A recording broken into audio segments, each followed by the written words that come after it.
तो hello good evening दोस्तों, मैं अमन आप सभी का स्वागत करता हूं अपने यूट्यूब चैनल पर। और मैं आप लोगों से बहुत बहुत माफ़ी चाहता हूं दोस्तों, क्योंकि बहुत दिन से कोई वीडियो या कोई अपडेट मैं ला नहीं पा रहा था। अब नहीं लाने के पीछे का जो कारण है वो आप भी जानते हैं दोस्तों, कि कुछ अपडेट था ही नहीं, कुछ भी ऐसा जो बनाने लायक अपडेट हो या वीडियो बनाने लायक अपडेट हो। और अभी भी कोई ख़ास अपडेट जो है मिला नहीं है हम लोग को, कुछ भी जो हम लोग मतलब बता सके जो बहुत ज़्यादा भर्ती से रिलेटेड हो या ऐसा कुछ भी नहीं हुआ है। लेकिन दोस्तों कुछ बातें थी जिसको मैं आज कवर करूँगा वीडियो में, जो इतने दिन से हम लोग के व्हाट्सएप ग्रुप पे, टेलीग्राम ग्रुप पे और दूसरे चैनलों के थ्रू हम लोग को पता चली है, जो बहुत ज़्यादा निंदनीय है दोस्तों। अगर हमारे देश में हमको अहिंसा वाली, मतलब हिंसा नहीं, अहिंसा वाली जो कुछ भी अगर हमारे मांगों के खिलाफ होता है या हमारी मांगे होती है तो उसको पूर्ण कराने के लिए आंदोलन करना कॉन्स्टिट्यूशन के अनुसार भी लीगल है। मतलब आप एक हद में रह के, आप एक कॉन्स्टिट्यूशनल को फॉलो करते हुए, बिना किसी को चोट पहुंचाए, बिना किसी को चीज़ का नुकसान किए हुए आप धरना या फिर वो कर सकते हैं, आंदोलन कर सकते हैं। और हमारे जो CSPDCL के जो संविदा वाले भाई लोग थे, जो संविदा के तौर पे काम कर रहे थे, कोई 6 साल से कर रहा है, कोई 3 साल से कर रहा है, कोई 10 साल से कर रहा है, वो अपने नियमितीकरण के लिए बहुत ही शांतिपूर्ण तरीके से, बहुत ही संवैधानिक तौर पे अपना जो है अपना आंदोलन कर रहे थे, अपनी मांगों को उठा रहे थे CM आवास की तरफ। लेकिन जब एक सहने की भी एक हद होती है दोस्तों, एक हद जब पार हो जाती है तो फिर आदमी का मनोबल टूटने लगता है। तो उसको टूटने से बचाने के लिए कुछ कड़े कदम उठाने पड़ते हैं। जैसे बोलते हैं ना, अगर सीधी उंगली से घी ना निकले तो उंगली टेढ़ी करनी पड़ती है। तो वैसे ही कुछ हमारे संविदा के भाइयों को भी करना पड़ा, कि फिर जब सरकार ने नॉर्मल जो हमारे आंदोलन थे उस पर ध्यान नहीं दिया, तो उसके बाद फिर लोगों का घेराव किया, CM हाउस का घेराव किया। तो फिर उस पर मतलब हमारे CM साहब NDTV पे जाके भाषण दे सकते हैं, सब कुछ कर सकते हैं, लेकिन हमारे संविदा भाइयों से आके 5 मिनट बात नहीं कर सकते हैं, उनकी मांगों को सुन नहीं सकते हैं। तो ये बहुत बहुत ही ज़्यादा निंदनीय है। और उनके ऊपर बल प्रदर्शन किया गया, पुलिस के द्वारा उनको पिटवाया गया। मैं कुछ वीडियो फ़ोटो लगा दूंगा साइड में, जो जो एक तरीके से बहुत ज़्यादा गलत है। आप ऐसे किसी के भी ऊपर नहीं करा सकते। वो कोई अनपढ़ आदमी नहीं है, वो अपनी मांगों को लेके वहाँ पे जुटे हुए हैं। सब के सब अच्छे परसेंटेज वाले हैं, काम कर चुके हैं आपके लिए 6 साल 7 साल। फिर भी अगर उनके खिलाफ आप ऐसा कर रहे हो तो मतलब आप फिर किसी के नहीं हो सकते। आप पूरे के पूरे जो छत्तीसगढ़ के पॉपुलेशन है, आप उनके ही नहीं हो। जिसने आपके लिए काम किया 6 साल से 10 साल से, जो आपके लिए तत्पर रहा, आपका लॉयल्टी से आपके लिए काम किया, पूरे पंक्चुअल रह के सुबह शाम ना सोचते हुए काम किया, जब आप उसका नहीं हो सकते, उसकी मांगे आपके लिए कुछ नहीं है, तो आपके लिए फिर छत्तीसगढ़ की जनता क्या है? कुछ भी नहीं है। फिर कुछ नहीं आप सोचोगे उनके बारे में। तो मेरी आप सब से यही दरख्वास्त है कि आप लोग संविदा वालों के लिए मतलब देखो दोस्तों, एज अ फ्रेशर हम लोग ज़्यादा कुछ कर नहीं सकते सिवाय साथ देने के। तो आप साथ ही दीजिए उनका, क्योंकि हमारे भी हाथ में कुछ ज़्यादा होता नहीं है।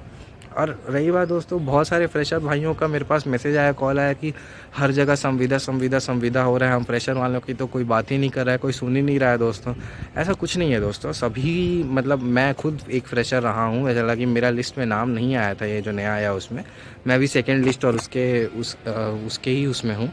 तो ऐसा कुछ नहीं है दोस्तों कि आपके बारे में कोई कुछ देख नहीं रहा है, सोच नहीं रहा है। अब बात ऐसी है दोस्तों कि जब तक संविदा वाले लोगों का कुछ नहीं होगा, कोई अपडेट नहीं आता है उनके लिए, तब तक फ्रेशर्स का भी कुछ नहीं होगा। क्योंकि संविदा वाले जो लोग हैं हमारे, जो अगर मान लीजिए आपको एक मैं एग्जांपल समझाता हूँ, कि मान लीजिए संविदा वाले जितने भी लोग हैं वो उनको नियमितीकरण मिल जाती है, और फिर ये जो बोनस का जो सिस्टम है, ये सिस्टम ही ख़त्म कर दिया जाता है, केवल नई भर्ती रहती है मेरिट के बेसिस पे। तो सोचो फ्रेशर्स के लिए कितना ज़्यादा फ़ायदा हो जाएगा। मतलब कोई बोनस नहीं, आप जितना पाए हो आपका उतना ही नंबर कैलकुलेट होगा, कोई 70% का खेल नहीं होगा। अगर ऐसा हो जाता है तो कितना अच्छा हो जाएगा फ्रेशर्स के लिए, जो डिज़र्विंग है वो पाएगा। ऐसा नहीं है कि उसको कुछ नहीं आता और 30 नंबर जो है वो मिल जाएगा। ठीक, ऐसा कुछ भी नहीं होगा। लेकिन अभी ये सिर्फ कल्पनाएं हैं, अगर ऐसा हो जाए तो अच्छा रहेगा। तो दोस्तों ऐसा मत सोचिए आप लोग कि फ्रेशर लोगों के लिए कोई बात नहीं कर रहा है या कुछ नहीं कर रहा है।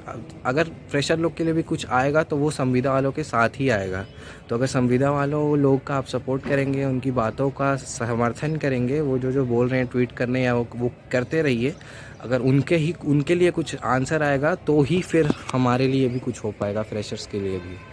ठीक है दोस्तों, तो इस बात को ध्यान में रखिएगा कि ऐसा नहीं बोलना है कि केवल सब संविदा करें, फ्रेशर्स वालों के लिए कुछ नहीं हो रहा है। ऐसी कोई भी धारणा अपने मन में मत रखिए, क्योंकि जब तक संविदा वालों का कुछ नहीं आएगा तब तक फ्रेशर्स का भी आने के चांसेस थोड़े कम हैं। तो इसीलिए आप लोग संविदा वालों का पूर्ण समर्थन कीजिए।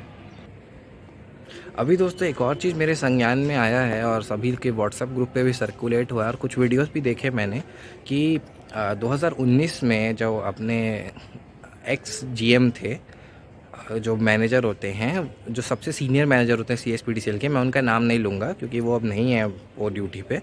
तो उन्होंने एक लेटर भेजा था पूरे के पूरे CSPDCL को कि मतलब अपने अंडर जो मैन को, कि जो भी संविदा के तौर पे काम कर रहे हैं उनके नियमितीकरण हेतु जो प्रस्ताव है वो भेजा जाए।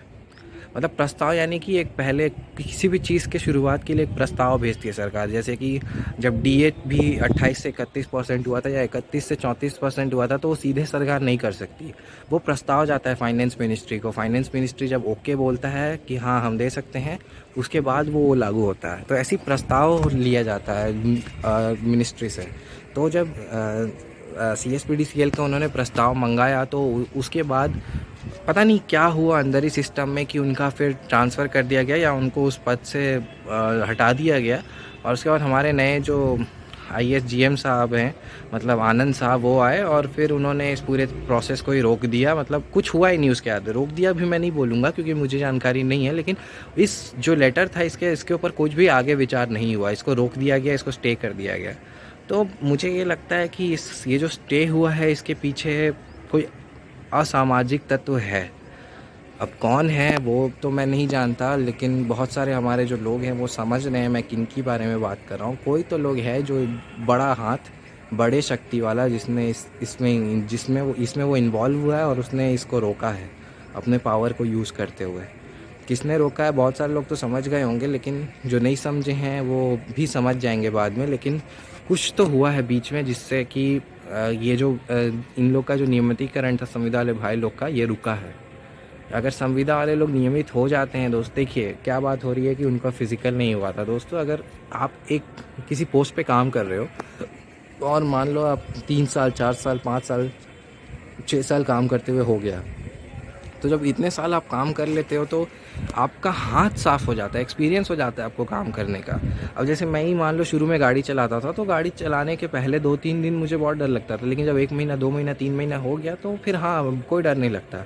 तो जब आप किसी नए बंदे को लोगे वहाँ पे हाई मार्क्स वाले, वो ज़्यादा अच्छा काम करेगा कि जो बंदा वहाँ पे 6 साल पहले काम कर रहा है, हाँ 2-4% कम है उसको लोगे तो वो ज़्यादा अच्छा काम करेगा ऑब्वियसली 5-6 साल वाला एक्सपीरियंस वाला।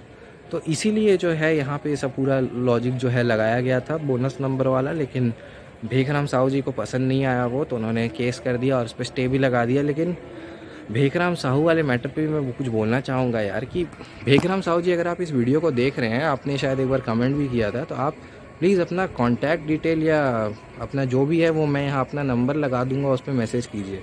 आपसे बात करनी है, आपका नंबर किसी से शेयर नहीं किया जाएगा, ये मेरा पर्सनल प्रॉमिस है, मैं वीडियो पे कर रहा हूँ। मैं आपको कुछ भी मतलब नहीं बोलूँगा, बस आपसे पूछूंगा कि क्या रीज़न था, और बस कोर्ट से रिलेटेड कुछ जो पेपर है वो मांगूंगा मैं आपसे। अगर आप भेजना चाहें तो भेज सकते हैं, नहीं भेजना चाहे आपकी मर्ज़ी।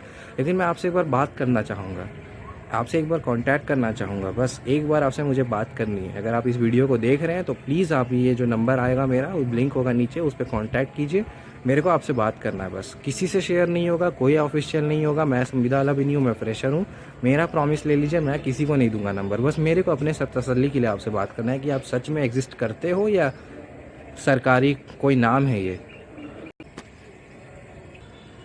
सरकारी नाम मतलब समझ जाइए दोस्तों कि मतलब सरकार के द्वारा बनाया हुआ एक नाम, जो सिर्फ सरकार अपने लिए ही वो खड़ा करती है, और कोर्ट से जब उनका काम हो जाता है तो वो नाम भी ख़त्म हो जाता है, वो पहचान भी ख़त्म हो जाती है। ये बहुत बार हुआ है। तो बस भेखराम साहू जी, अगर आप एग्जिस्टेड हैं, आप जीवित हैं और आप एग्जिस्ट करते हैं तो आप प्लीज़ मेरे इस नंबर पे कांटेक्ट कीजिए, क्योंकि आप मेरे वीडियोस देखते हैं, आपने एक बार कमेंट भी किया था। तो मेरी दरख्वास्त है आपसे, आप प्लीज़ मुझसे कांटेक्ट कीजिए। और रही बात बाकी दोस्तों, तो यही है कि मैं आगे कुछ वीडियोस और फ़ोटोज़ लगा दूंगा जो सही में मन को विचलित करती है कि कोई नेता जो वोट से बना है वो इतना क्रूर कैसे हो सकता है, वो इतना मतलब नीचे कैसे गिर सकता है कि जो लोग आप ही के लिए काम किए हैं, आप ही के पीएसयू में काम किए हैं, आप ही के पीएसयू का रेवेन्यू बढ़ाए हैं, आप ही के पीएसयू के लिए पूरा दिन रात एक किए हैं, उन्हीं के ऊपर आप बल का प्रयोग कर रहे हैं। आप उनको एक आश्वासन भी दे सकते हैं कि हाँ, इस पे विचार किया जा रहा है, इस पे कोई टीम गठित करेंगे या कुछ तो कीजिए, कोई तो जवाब दीजिए। आप संविदा वाले भाई लोगों को कुछ तो आश्वासन दीजिए कि वो लोग कम से कम घर जा पाएँ कि हाँ, सरकार हमारी बात सुन रही है, हमारी बात को मानेगी या हमारे जितनी मांग है उनका संज्ञान लेगी। जब कुछ एग्जिस्टेंस ही नहीं होगा तो फिर यही बिलासपुर बंद, रायपुर बंद ये करने से ना ही आपका फ़ायदा हो रहा है, ना ही उनका फ़ायदा हो रहा है। सबका नुकसान है, आम आदमी का भी नुकसान है। और सबसे ज़्यादा नुकसान आम आदमी का ही होता है इन सब में। जो संविदा वाले भाई लोग हैं उन्हीं का होगा। जो जेल में बंद रहे, सोचिए जेल में क्या हाल हुआ होगा उनका। हालांकि जेल से छूट गए हैं अब, लेकिन जो जेल में बंद रहे उनका क्या हाल हुआ होगा।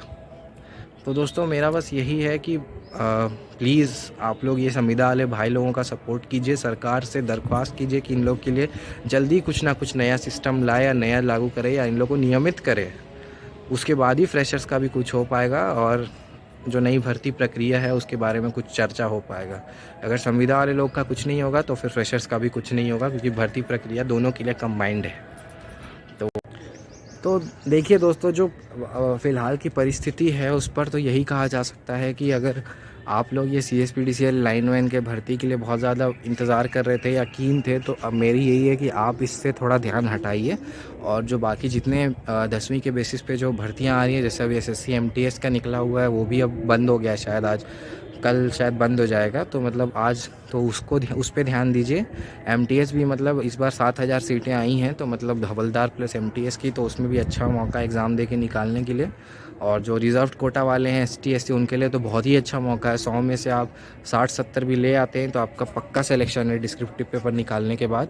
तो मेरा आपसे वही दरख्वास्त है कि अगर आप लोग इसका इंतज़ार कर रहे थे या बहुत दिन से कर रहे हैं, तो अब आप इस ध्यान हटा के अपने जीवन को दूसरे तरफ मोड़ने के बारे में विचार कीजिए। नहीं तो फिर अगर आप पढ़े रहेंगे इसको लेके तो फिर ये तो मतलब पूरा स्टेज ऐसा ही हो गया है। ऑफिशियल स्टे नहीं बोल सकते, लेकिन स्टेज ऐसा ही हो गया। अब इसको कितना टाइम लगेगा इसका कोई माई बाप नहीं है, कोई विचार नहीं है।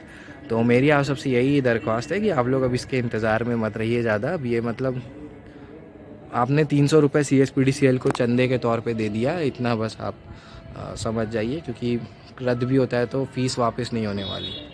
अगर क्योंकि उसमें लिखा हुआ है कि इसको पूर्णतः रद्द करने का जो है अधिकार है CSPDCL को, तो उसमें आप सहमत हुए थे तभी आपने वो फ़ीस पे किया था। आप सब चीज़ पे एग्री हुए थे तभी, तो वो जो फ़ीस है जो 300 रुपये के लिए आप लोग कमेंट किए थे मेरे पिछले वीडियो में, तो 300 रुपये भी किसी को मिलने वाला नहीं है, कभी नहीं मिलता। अगर कोई भर्ती रद्द होती है तो वापस कभी नहीं मिलता। तो ठीक है दोस्तों, बस यही था मेरे विचार में। बाकी आप सभी को मेरे तरफ से जो है बहुत बहुत शुभकामनाएं आपके आने वाले जीवन के लिए। और आगे कोई भी अपडेट आएगी तो मैं आपको बताऊंगा। थैंक यू दोस्तों, जय हिंद। आज के वीडियो में बस इतना ही। अगर आगे कोई भी अपडेट आती है, कोई भी अपडेट संविदा से जुड़ी हुई या फिर CSPDCL से जुड़ी हुई, तो मैं आपको वीडियो के थ्रू बताऊंगा। और बहुत बहुत माफ़ी चाहता हूं इतने दिन दूर रहने के लिए, क्योंकि मेरी भी परीक्षाएं थी, प्लस कोई ऐसा अपडेट नहीं था जिस पे वीडियो बना सकूं मैं। और अगर कोई भी ऐसा अपडेट आएगा, कुछ भी ऐसा ऑफिशियल अपडेट, तो मैं आपको वीडियो के थ्रू बताऊंगा। तो ठीक है दोस्तों, धन्यवाद, जय हिंद, जय जोहार, जय छत्तीसगढ़।